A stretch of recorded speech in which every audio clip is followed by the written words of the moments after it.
Bom, hoje é dia 11 de abril, boa tarde, bom dia a todos.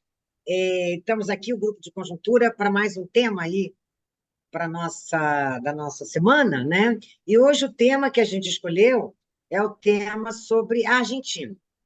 No dia 10 de dezembro do ano passado, Javier Milei tomou posse, se tornou o novo presidente da Argentina e, na campanha, prometeu uma política econômica revolucionária, que também temos que levar em consideração que a economia argentina ela foi esfacelada por erros sucessivos de medidas de política econômica adotados nos últimos 20 anos, né?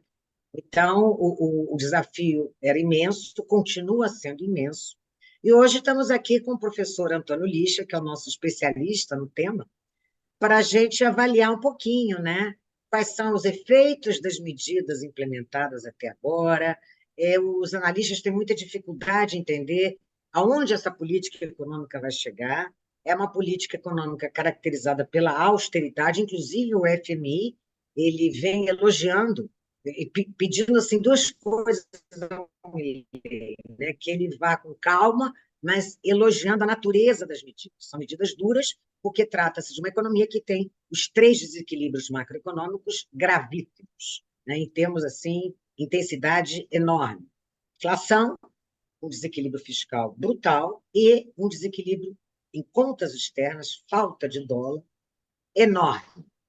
Né? Então, aqui eu vou agora dar a palavra ao professor Lixa para ele nos atualizar um pouquinho sobre esse conjunto de medidas, as dificuldades de aprovação dessas medidas no Congresso, no Parlamento, né?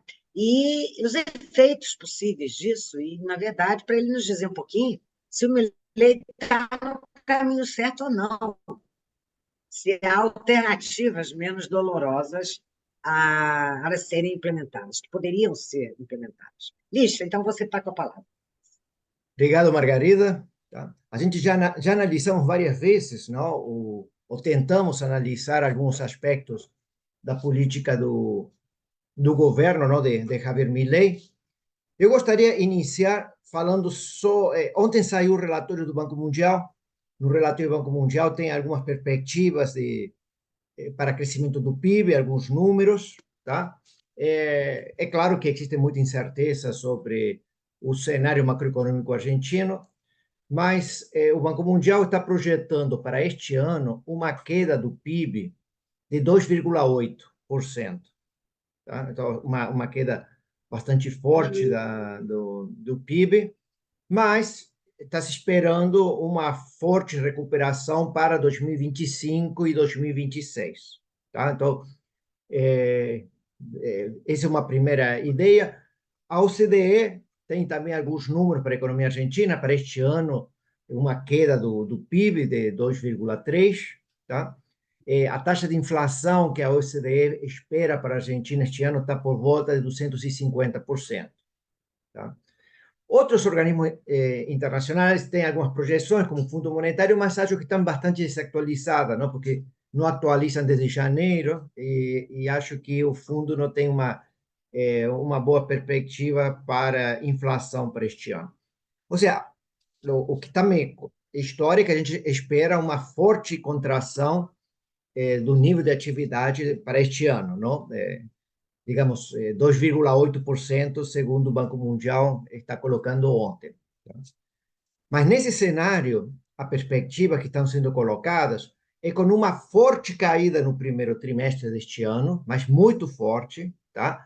Uma caída parecida com aquela que a gente teve no primeiro trimestre, no segundo trimestre de 2020 com a pandemia, tá? No caso argentino, a gente teve uma queda assim na crise de 2002. Então temos um primeiro trimestre muito recessivo, vou falar um pouquinho mais sobre isso, mas depois a gente espera um segundo semestre com alguma recuperação do nível de atividade. Em um contexto de uma inflação que está caindo, tá? Mas lembremos que a inflação de dezembro do ano passado, só do mês de dezembro, foi 25%, tá? Caiu para 15% em janeiro, e agora, em fevereiro e março, ainda não temos o dado de março, mas deve estar, já temos o dado de fevereiro, está por volta de 13% e continua nesse patamar. ainda num contexto em que algumas das tarifas de serviços públicos não foram totalmente atualizadas. Ainda temos atualizações para os meses de este mês de abril e o mês de maio, tá? Então temos uma inflação também reprimida, por isso que uma inflação anual de 250% é, significa uma inflação próxima, abaixo de um dígito, já no mês de maio, junho, e provavelmente caindo depois bastante significativamente no segundo semestre. Só mais um destaque, lembremos que a economia argentina já estava em recessão no quarto trimestre deste ano, ou seja, Milei assume em um contexto recessivo, o PIB do quarto trimestre do ano passado, ainda não temos os dados, mas sem dúvida a taxa de crescimento é negativa. Tá? Então temos um contexto recessivo que se acentua muito com as políticas implementadas pelo Javier Milei. Quando a gente tenta buscar a racionalidade da política de Milei, às vezes fica difícil porque não existe um plano sistemático. Provavelmente existe um conjunto de medidas que estão sendo implementadas e uma vez que elas sejam implementadas, teremos um novo plano, seja de estabilização, seja de nova organização institucional. Tá? Então, vamos primeiro para o conjunto de medidas, como que foram pensadas. O que o Milei, o Luiz Caputo, que é o ministro da Fazenda, estão pensando, o ministro da Economia, é que você tem duas instituições dentro do setor público que estão falidas, Banco Central e Tesouro Nacional, e temos que levantar ela, não? Evitar a sua insolvência.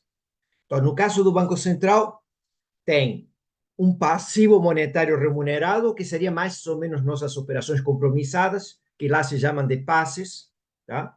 São operações de curtíssimo prazo, remuneradas, tá? Que basicamente estão sendo transferidas para o Tesouro Nacional. Ou seja, se reduziram a taxa de juros desses passes de forma tal que os bancos não tenham mais incentivos a renovar essa taxa, essa reserva que tem no Banco Central e comprem títulos do Tesouro argentino, que tem com juros mais altos. Não? Então, se aumentaram os juros dos títulos do Tesouro e se reduziram os juros esse tipo de reservas bancárias que se tinham, remuneradas.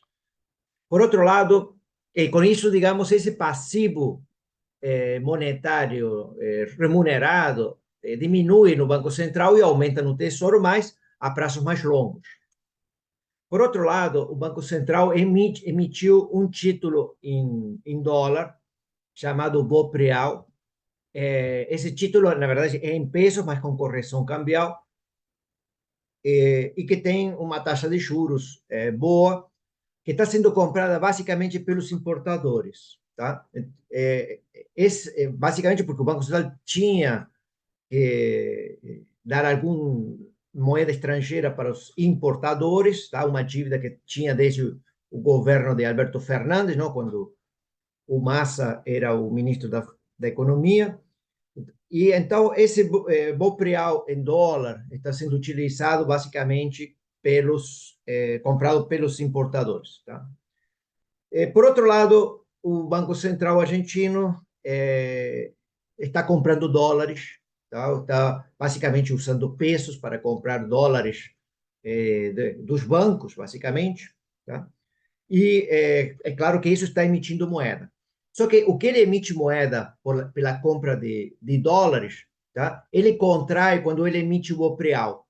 Tá? Então, você tem que, em termos líquidos, a base monetária argentina está se mantendo bastante estabilizada, especialmente porque estava aumentando muito por causa dos juros dos passes, mas como esses passes foram transferidos para o Tesouro também, não está afetando no momento a base monetária. Então, a base monetária ficou mais ou menos constante em termos nominais, tá?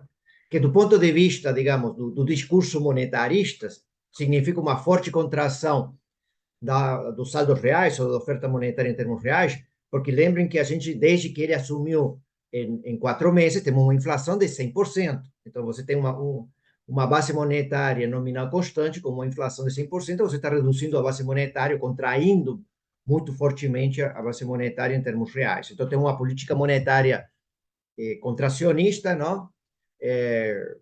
Com efeito sobre as taxas de juros. Tá?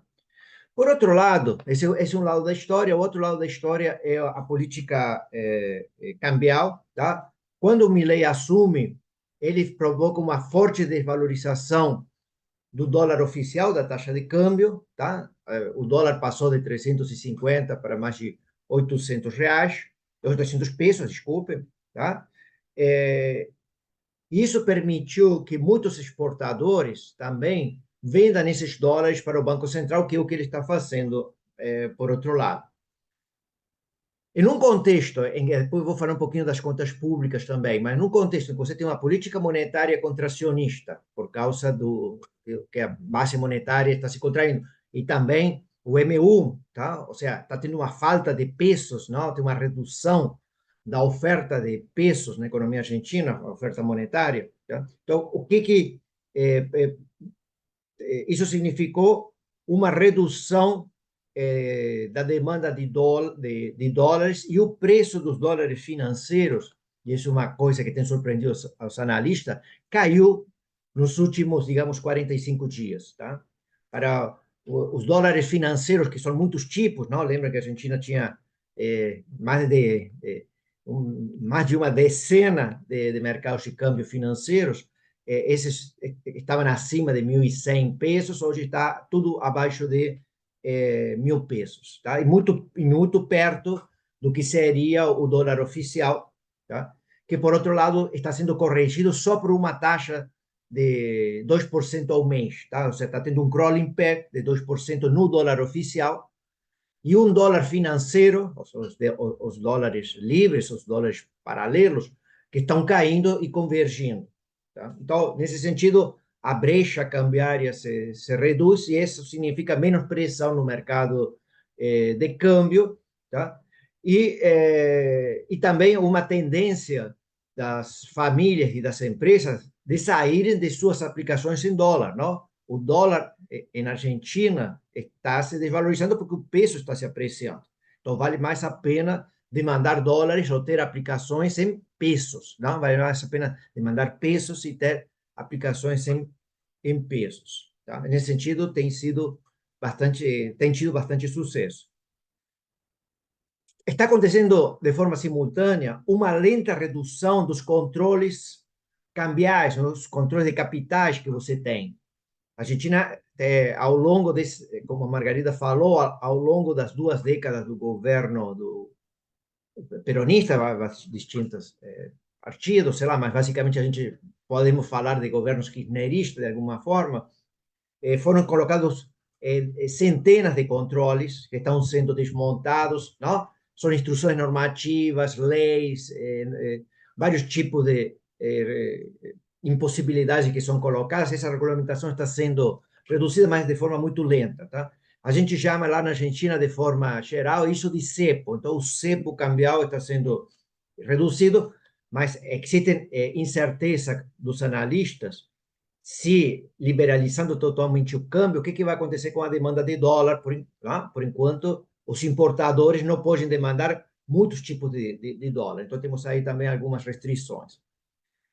Eu acho que os analistas acham, o próprio governo destaca, que ele espera, a partir de junho ou julho, ou seja, no final deste primeiro semestre, acabar quase que totalmente com esse cepo. Tá? O que significaria, do ponto de vista dos mercados financeiros, uma certa normalização. Tá? E aí a gente teria uma ideia mais clara de que vai acontecer com a taxa de câmbio. Por enquanto, temos um dólar, tá?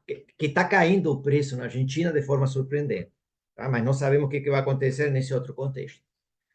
Vamos para o lado fiscal. No lado fiscal, o governo conseguiu, tanto no mês de janeiro quanto no mês de fevereiro, um equilíbrio fiscal em termos nominais, ou seja, incluindo a taxa de juros que o governo paga. Não, ou seja, não estamos falando de equilíbrio primário, estamos falando de equilíbrios nominais, tá? O que tem sido também uma surpresa, tá? Ou seja, não se esperava que se poderia chegar tão rapidamente a esse tipo de resultado. É claro que isso foi feito aumentando alguns impostos, especialmente um imposto sobre importações, que chama Imposto País, que é um imposto importante. Está se negociando com os governadores agora aumentar o imposto aos lucros, não? Imposto de ganância, não? Que na verdade seria imposto de renda aqui no Brasil. Tem tido alguns cortes de gastos a nível nacional e alguns a nível estadual ou municipal, e também estão acontecendo já as reduções dos subsídios. Tá?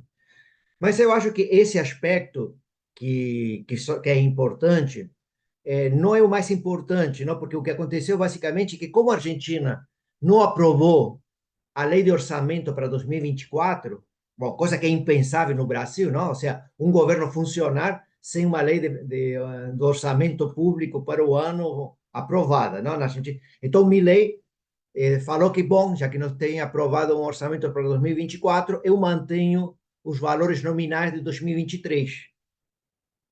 Em um contexto que ele está tendo uma inflação em 4 meses de 100%, significa uma grande liquação de um conjunto de gastos enormes, não? Ou seja, aposentadorias, que representam quase 50% da despesa do gasto corrente, primário federal, salários públicos e planos sociais. Tá? Então, temos uma mistura lá de ajuste fiscal com liquações, a liquação por causa de que não teve reajuste. Agora vai começar, agora em abril, provavelmente vai ser pago um aumento para os aposentados, tá? Mas, de qualquer forma, eles estão tendo uma perda de renda grande. Também temos alguns atrasos no pagamento de algumas empresas. Por exemplo, a grande empresa que é a distribuidora de energia da Argentina, chama Camesa, que o governo federal tem um subsídio importante, não fez os pagamentos. Então, a gente tem esse equilíbrio fiscal que está acontecendo com o atraso de alguns dos pagamentos, por exemplo, esse da camisa é muito importante, tá? Uma liquação que não pode ser sustentada no tempo, mas de qualquer forma, o Javier Milei, exagerado como sempre, fala que é o maior ajuste fiscal de todos os tempos. Não é que se fez no mundo, é em todos os tempos, em todos os momentos, em todos os casos. Lembre que a Argentina devíamos ter um déficit fiscal por volta de, em termos nominais, por volta de 6%, e num mês você ajusta ele. Tá? Em um contexto que você não tem um orçamento declarado. Bom, efeitos sobre a economia. Tá? Por enquanto, os investimentos em capital produtivo estão todos parados na Argentina. Tá? É um contexto com uma inflação, digamos, acumulada em 4 meses, 100%, tem uma mudança de preços relativos e uma incerteza grande.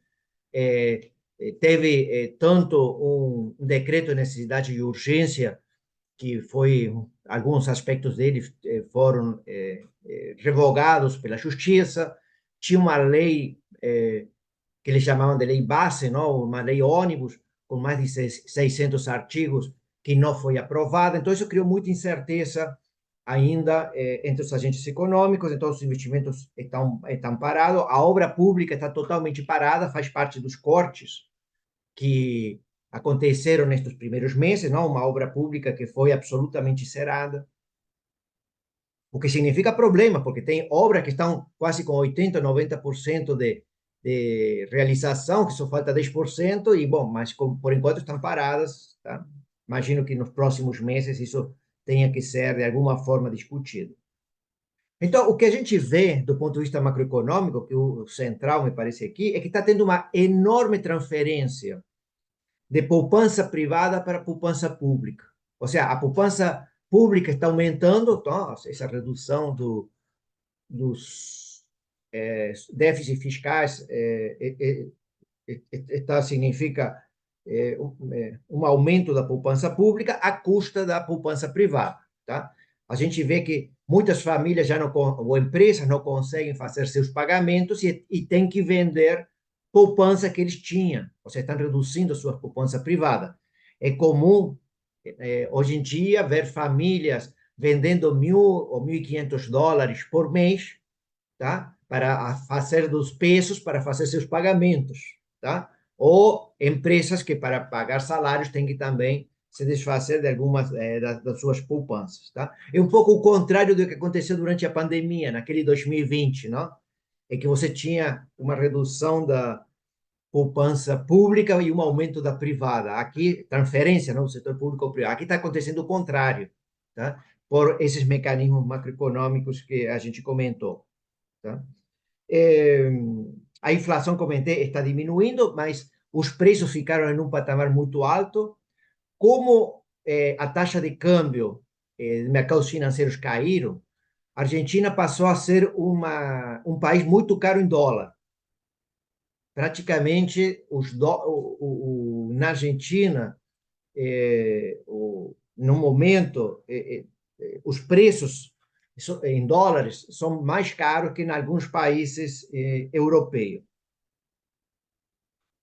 E o outro ponto que é importante é que estamos tendo uma enorme recessão na economia argentina, tá? Ou seja, temos enormes perdas de renda das famílias, tá? E essas queda de renda está provocando uma queda nas vendas das empresas, tá? Então isso está provocando uma enorme recessão, tá? Tudo indica que no primeiro trimestre deste ano, tá? Devemos ter, como já comentei no início do que estava falando, uma enorme queda do nível de atividade, tá? Só para ter alguma ideia, a venda de carros, eletrodomésticos, alguns bens duráveis tem caído nesse primeiro trimestre entre 30% e 40%, tá? Ou seja, as vendas, tá? Os preços os alimentos também em proporção menor, é claro, porque eles mais difíceis de substituir, mas também temos enorme redução na área de serviços. Então, temos uma enorme recessão na economia argentina que ainda não se materializou em um aumento da taxa de desemprego, tá? E, por último, o último ponto que a gente vê na economia argentina, uma grande euforia nos mercados financeiros, tá? Os mercados financeiros têm uma certa euforia, especialmente os mercados de títulos públicos, tá? Se a gente vai pensar, quando o Milei assumiu, o valor dos títulos públicos, não, era mais ou menos 17, 18 centavos por dólar, tá? Hoje em dia, o valor está em 54, 55, ou seja, os preços dos títulos públicos multiplicaram por 3 nestes 4 meses, tá? Não só não aconteceu só isso com os títulos, sino também com outros ativos financeiros, tá? E então estamos tendo uma certa euforia nos mercados financeiros, tá? Um certo otimismo, tá? Que contrasta, então temos um otimismo no mercado financeiro ou nos mercados monetários e temos uma enorme recessão, tá? Nos mercados de bens e de trabalho, tá? Ou seja, um enorme contraste, não? Uma coisa assim, 8 e 80 em cada um deles. Bom, perguntas. Eh, Dúvidas, tá? Eh, Primeiro, tudo indica que de aqui a 3 ou 4 meses devemos acabar com a restrição aos controles de capitais. O que vai acontecer com a taxa de câmbio? Tá? Acabei de comentar de que a Argentina é um dos países mais caros no mundo em termos de dólar, não? Porque os preços aumentaram 100%, não? E o dólar caiu, não? Praticamente 20% nos financeiros. Então, teve um brutal aumento em dólar, não? Uma forte inflação em dólar na Argentina. Então, devemos ter um atraso cambial. O que vai acontecer? Como que isso vai se corrigir? Tá? Tudo indica que, acabado o cepo, a gente deve ir para um regime de câmbio flutuante. Com o Banco Central saneado, ou seja, o saneamento acabado, porque os passes foram todos transferidos para o Tesouro, o Banco Central comprou dólares e já se conseguiu resolver a dívida que tinha com os importadores. O Banco Central poderia sair do mercado de câmbio e deixar ele flutuar. Tá? Então, iríamos, e provavelmente num contexto em que existiria livre convertibilidade entre moedas. Tá? Então, é uma das possibilidades que mais se... Não? Uma competência de moeda, se fala na Argentina isso. Muito parecido como tem o Peru hoje, não? Muito a situação do Peru.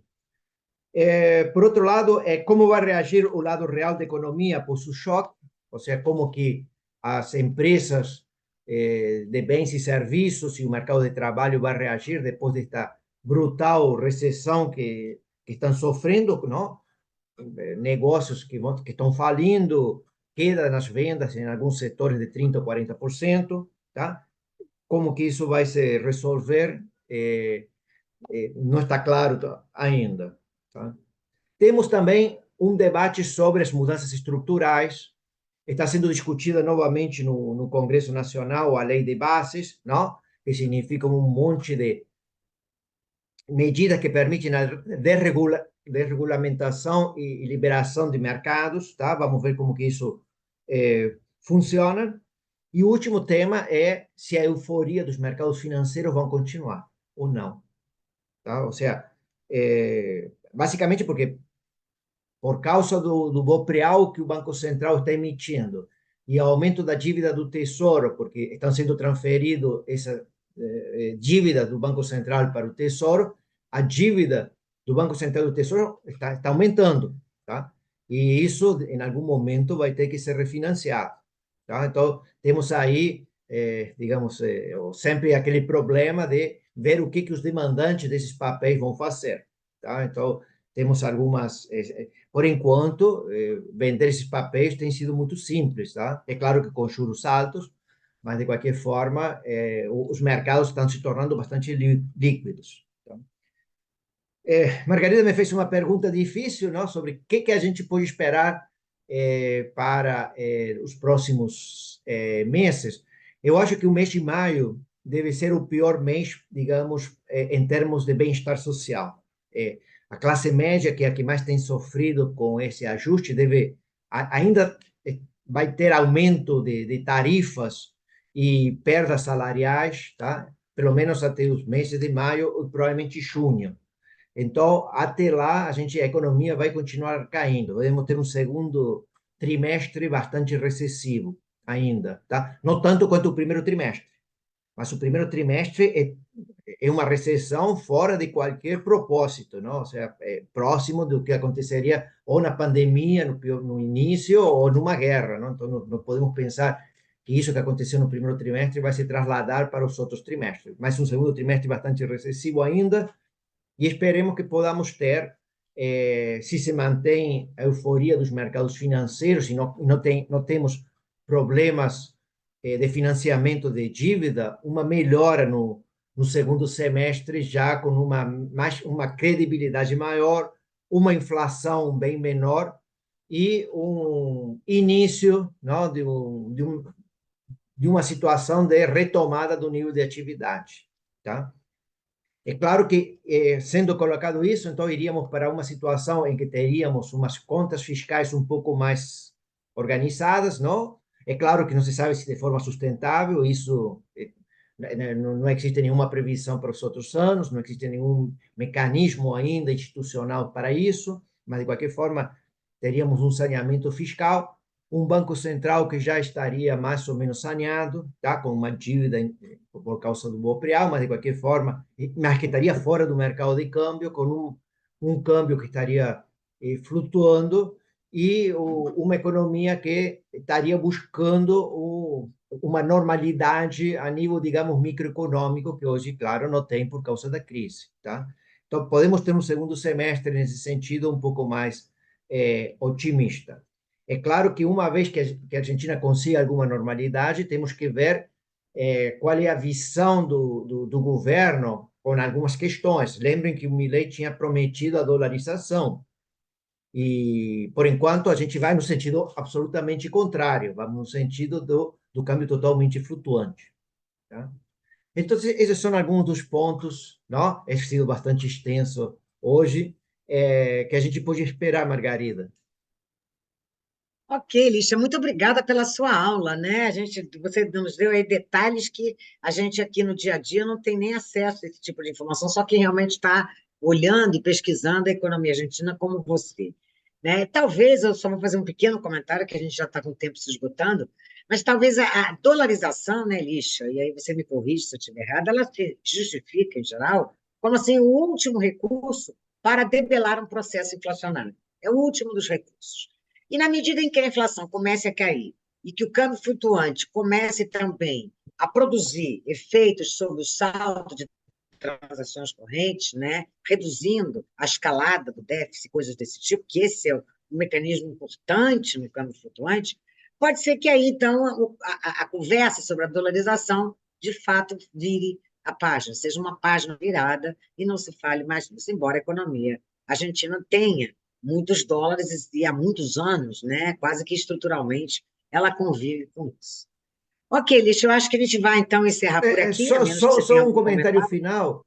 Quando eu estou Fala. pensando também na recuperação, ela vai acontecer inicialmente em três setores: agropecuária, a parte de minerais e combustíveis, tá? No caso da agropecuária, a gente vai ter um adicional de saldo comercial este ano em relação ao ano passado de mais de 10 bilhões de dólares, que é um número substancial para a economia argentina, tá? Então isso vai também, temos uma safra boa para este ano já, mas junto além da safra que está sendo colhida neste momento, já se sabe que é boa, temos também um aumento de exportação em combustíveis e em minerais. Tá ótimo. Bom, gente, então ficamos por aqui e até a próxima quinta-feira.